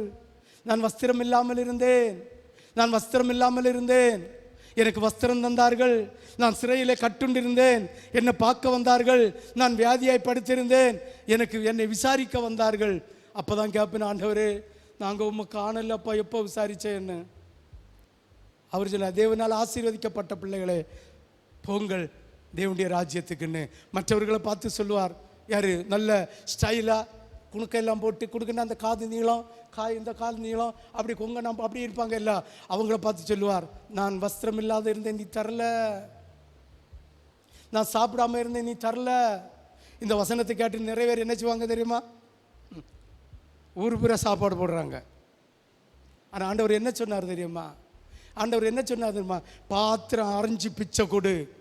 பாத்திரம் அறியாத பிச்சை கொடுத்தா பிச்சை கொடுக்கறதுனால உனக்கு சாபம்.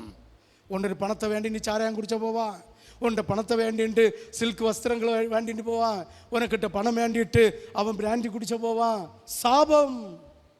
சாபம் இல்லை, சில்லற காசை வேண்டிட்டு ஃபூன்னு ஊதி விடுவான். சாபம். ஆண்டவர் என்ன சொன்னார் தெரியுமா? அந்த நரகத்துக்கு போகிறது நம்ம திரும்ப வெள்ளாடு அவங்க காட்டணுமா, அந்த ஜனங்கள் காட்டணுமா, உண்மை எப்போ கண்டோம்? அவர் சொன்னாராம், இந்த சிறியவருக்கு ஒருவனுக்கு நீ எதை செய்தியோ அது எனக்கு செய்தது. ஆமே. அப்படியே வெள்ளாடு போல இருந்த, நாகரிகமாக இருந்த, உலகத்தின்படி வாழ்ந்ததெல்லாம் நரகத்துக்கு போச்சு. பார்ப்பதற்கு சௌந்தரியம் இல்லை. தலையை இயேசு கிறிஸ்துவ வைத போது அடித்த போது தலையை சாய்ச்சிட்டு தான் இருந்தார். அதே போல் இருக்கிற செம்மறி ஆடுகள். இன்னைக்கு பாருங்க, ஒரு கிறிஸ்தவன்ட்ட போய் யாராவது கிட்டாரத்தை பிடிச்சி பார்த்துட்டு நல்ல சொன்ன மாறி பட்டா கட்ட வார்த்தை. ஒரு கிறிஸ்தவனை போய் அடித்து பார்க்கட்டு அவன் திருப்பி அடி கொடுக்காம இருந்தா அப்புறம் கேளுங்க, அவியெல்லாம் பரலோகத்துக்கு போவாங்களாம். திருடனை கண்டா அவனுக்கு கூடயும் சேர்றாங்க, விபச்சாரரை கண்டா அவரு கூடயும் சேர்றாங்க, இயேசுவை கண்டா அவரு கூடயும் சேர்றாங்க. அவியலும் பரலோகத்துக்கு போவாங்களாம். அவியலும் உலகத்திலே எல்லாரும் வேணும் தான். ஆமேன். ஒரு ஆத்துமா கூட நீ கழிச்சு தள்ளப்படாது. உலகத்தில் இருக்கிற எல்லா ஜனங்களும் என்னுடைய ஜனங்கள் என்று சொன்னார். எல்லா ஆத்துமாவும் என்னுடைய ஆத்துமான்னு சொன்னாரே. அப்போ உலகத்தில் இருக்கிற விக்கிரக ஆராதனை பண்ணுகிற இல்லை பாவத்தில் இருக்கிற ஒருவனை நீ புறக்கணித்தால் உன்னை போல ஒரு கயவத்திய உலகத்தில் காண முடியாது. அவங்களை நேசி, அவங்களுக்காக ஜோம் பண்ணு. உன்னை போல மாற்றுவதற்காக அவங்களுடைய பேசணுமே தவிர உன்னுடைய சாயல், உன்னுடைய சுபாவம் அவங்களுக்கு வரணும். அவங்களுடைய சாயல் உனக்கு வந்துடப்படாது.